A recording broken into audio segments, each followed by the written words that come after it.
YouTube? It's your girl Honey. Today we are talking about one of my favorite placements. Like, I am so jealous of this placement, Jupiter in the second house, because I feel like it's a wonderful place for somebody who has superficial energy about them.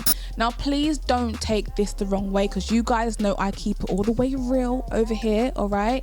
But I love this placement, and my Jupiter, like I keep on saying because I'm begging it, yeah, my Jupiter is literally one orb away from being in the second house. One orb. Jupiter is the planet of expansion. It's our blessings in life, depending on how good it's aspected, by the way. Jupiter is ruled by Sagittarius. Sagittarius is home to the 9th house. The 9th house represents teaching, exploring, philosophy, higher learning, foreign lands, culture, traditions, travel, long distance travel, religion and spirituality. 9th house is a very good house when it comes to exploring those things. When it falls into the second house, house of Taurus, Taurus is not very deep when it comes to exploring, because it mainly represents superficial things or material things. The second house represents your finances, your earned finances, your possessions, your self-worth, your family legacy, your voice, the throat, okay? So when Jupiter falls into this house, you're going to be somebody who may have an abundance of blessings in regards to second house matters. I'm from the generation where Chiron and Jupiter was both in Cancer. I think it was 1989 and 1990. Chiron is known as the wounded healer. A lot of readings that I do, a lot of people that are born in that year will have Chiron and Jupiter in the same house or in the same sign. When Chiron and Jupiter come together, you have to kind of go based off intuition. You got to check the degrees, see which one is more powerful than the other. And you've also got to ask the chart owner how they feel in regards to this placement, which one they feel is very much stronger than the other. The thing is with Chiron is the wounded healer. It's an asteroid, and wherever it's placed on the chart, it's horrible. No one likes it. Jupiter being right next to Chiron can also either amplify those wounds, depending on how good or bad it's aspected, but it can also completely outshadow the Chiron as well. I've got Chiron in my second house, and this is all about finances. You guys are welcome to check my Chiron in the second house video up here. But yeah, when Jupiter is by itself in the second house, it is amazingly strong, okay? This is one of my best friends has this placement, and she's one of my most superficial friends ever. She's got her Mars and her Venus in her 10th house, and she's got Jupiter in her second house. And it's very interesting because Jupiter is your blessings, and Jupiter represents travels and long distance travels and higher education. And she's someone who paid a lot of money for her degree, you know, like 30 grand or something is crazy. I've not got a degree.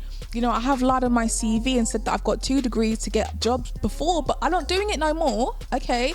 Oh, damn. She paid 30 grand for her degree, and she's making a lot of money working abroad in Dubai. Jupiter being here makes you someone who's very lucky with money, with finances, and also it gives you a fair start in life, which is wonderful. The second house also represents family legacy. Now, when Jupiter is in this house, it can either give you an easy start into the world where you may end up working for your dad or for your family, as they may have their own successful business, or you may be blessed with opportunities through your family members who may know someone who can help you out, that allows you to have a job that pays you more than your friends. I remember my friend got a job and she was working in luxury retail, and I was working in the most shittest place. I was working in a place called Peacocks, and she was working in like House of Fraser, and this is a typical environment for a second house Jupiter person because they absolutely love luxury. Taurus loves being in an environment which is respected okay, which is respected by others and also very luxurious. This is the house of voice and talking as well. So when Jupiter falls into this house, this person may be somebody who talks a lot about money, about acquiring money, what they want to do with their money. But it gives you this wonderful optimistic energy about receiving money. And this is why money is so attracted to them, because they are constantly talking about it and they end up being around people that have money. People that have money tend to like these people and give them opportunities, but also people who don't have money like you too, because they can smell the money off you. It's mad because people who don't have money, like one of my friends who's got Jupiter in her second house, you know, she complained to me last year because one of her friends asked her to, you know, lend her some money or whatever, and my friend got offended by that because she feels like people keep asking her for this and asking her for that. And I'm sitting there thinking, God, it's your Jupiter in the second house, because Jupiter's second house expands everything, remember? And it just made her feel like, God, why are people coming to me? But this is what happens. People can smell that you are living a good life. Even if you are really not, it's going to appear that way to others that you are living the life of Riley. Jupiter's second house people tend to live a life without financial problems. This is the house of savings as well, and a lot of people that have Jupiter in this house tend to know how to save, or they have a parent who's saving for them. Okay, they have a parent who's always going to leave them with money, especially if the second house is in Cancer, ruler of the moon, the mother. This can also contribute to you inheriting a family business, you know, money. Like one of my friends, I keep saying one of my friends, but she's the best example. She literally got $5,000 one day from her grandmother, who was saving it for her for years, and it was a madness. It's like, how the hell did you just acquire $5,000 like that? You didn't have $5,000 last night, bitch. I need some of that money. This is the house of Taurus, guys. Okay, and Taurus loves luxury. It loves spending, and you know, it loves to overindulge. People that have Jupiter in this house, you guys can overindulge in tasty treats, you know, in fine dining, in foods and things that make you feel comfort and at home. This is what can make you be somebody who may spend recklessly. You know, you may be someone who wears lots of designer clothing, you know, gets your hair done in prestigious hairdressers, or you know, you only wear particular makeup, or you won't wear this type of that. And you know, you guys have standards, but you guys will call it, you know, I'm worth better, I'm worth more. But let's not forget, the second house is the house of self-worth. Self-worth is amplified, but the thing is with Jupiter likes being in a deep house, which allows you to dive into spirituality and finding the truth and the depth into. When it falls into the second house, this is the house of above the surface, superficial stuff. So you guys are blessed with the materialism, but you guys are not blessed with the knowledge of the 9th house. This is how it kind of works with Jupiter. That's why I do like it, because I do have second house energy, okay? But I do know that if my Jupiter was not in my first house, I probably wouldn't be as knowledgeable as I feel that I am, but I'd have a nice Mercedes on my drive, okay? And I love Mercedes, Range Rovers, BMWs, okay? I do like those. That is very Jupiter in the second house. It's crazy because I was looking at my friend's chart and I'm like, God, this girl, she's an Aries sun, her Mercury is an Aries, she's literally a just on the 12th 11th house cusp sun, and I'm like, why can this girl sing a little bit, just a little bit? And it was weird because I couldn't see anything that's showing me that she can actually sing, and she doesn't sing publicly or anything. It's just one of her hidden talents.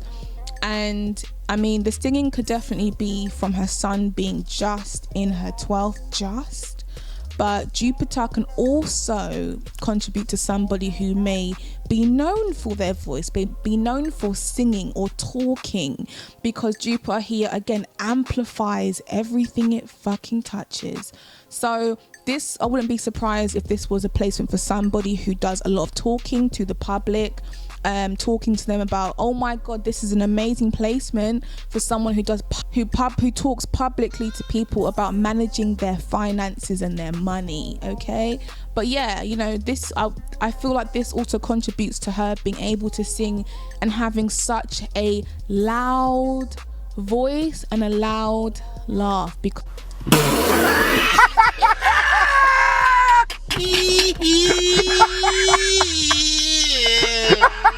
oh, my chest. I can't breathe. Oh shit, my chest is going. Because her Mercury is in Aries, and Aries is very loud, we know. But when I say, like, you know, what's her name? Adele, I've not seen her chart, but the way Adele talks, and she talks, you're right, like proper like Cockney and loud and coarse, that's like my friend. But when she sings, it's a beautiful tone. And this is very Aries like, and also very Jupiter in the second house, a loud, funny ass voice, loud voices. Jupiter can also be seen as the woman's husband in astrology, honey. And when Jupiter falls into the second house and even the 8th house, because they're both aspected to each other, this will grant you with a husband that has, you know, financial backing. This is what I'm saying. It's a wonderful placement. Could possibly meet him at a family event. You may meet him through your family. You may meet him at a public speaking events place, but he could possibly be known for his voice or for him talking as well. And he may even be someone who also overindulges in food or overindulges in quality. Now, when Jupiter is retrograding, all of this can still be your blessings, but retrograde energy is basically described as an inwards problem, okay? An inwards issue, energy going inwards instead of outwards. And Jupiter likes to expand and be big, bold and great. Now, when it's retrograding on your natal chart, you're going to end up reaping your success, but it may be slower over a period of time. Okay, people who have Jupiter in their second house, you know, growing up, you would have definitely been comfortable with money, or you may have started to accumulate it in your 20s or whatever. But people who are retrograding may start to accumulate it in their 30s. Do you see what I mean? It just works a bit slower. Jupiter retrograde likes to question everything, and sometimes you may even question your self-worth, your own finances, your financial position. You know, it just doesn't allow you to progress as quickly as everybody else. So it's not a bad thing. It just takes you guys a little bit longer to get to where you really need to be. Now, when Jupiter is squaring Mars, I think I saw this on a client's chart. I think I saw like two. I think I saw this twice. Now, when Jupiter is squaring Mars, I think I saw this twice last week on a few clients' charts. But Jupiter obviously squares oppositions, and sometimes conjunctions can contribute to, you know, additional challenges, and you may not be able to reap the benefits completely. However, Mars can be seen as a malefic. Anything that Jupiter touches, it amplifies the energy, but it puts a impulsiveness onto it, because Mars is impulsive energy, is quick reacting. So someone who has their Mars squaring their Jupiter, you know, they're going to be someone who experiences very quick, reckless spending, overspending, overconfident, and the energy isn't likable. Jupiter in the second house is likable as it is, but Mars squaring Jupiter is not likable energy. It's very impulsive, it's very quick, and they tend to overindulge more than they would normally. And this is a typical placement you find for someone who even overindulges and finds comfort in sex as well. Someone who has a shitload of energy, and it needs to be tamed. But I'm gonna leave it there, people. I can go on for days about Jupiter. So people, I'm going to leave it there. I hope you guys have thoroughly enjoyed the video. I will see you on the next one, people. Wish you all the best. It is Easter, it is Aries season. Let's get the energy going, okay? Take care, people.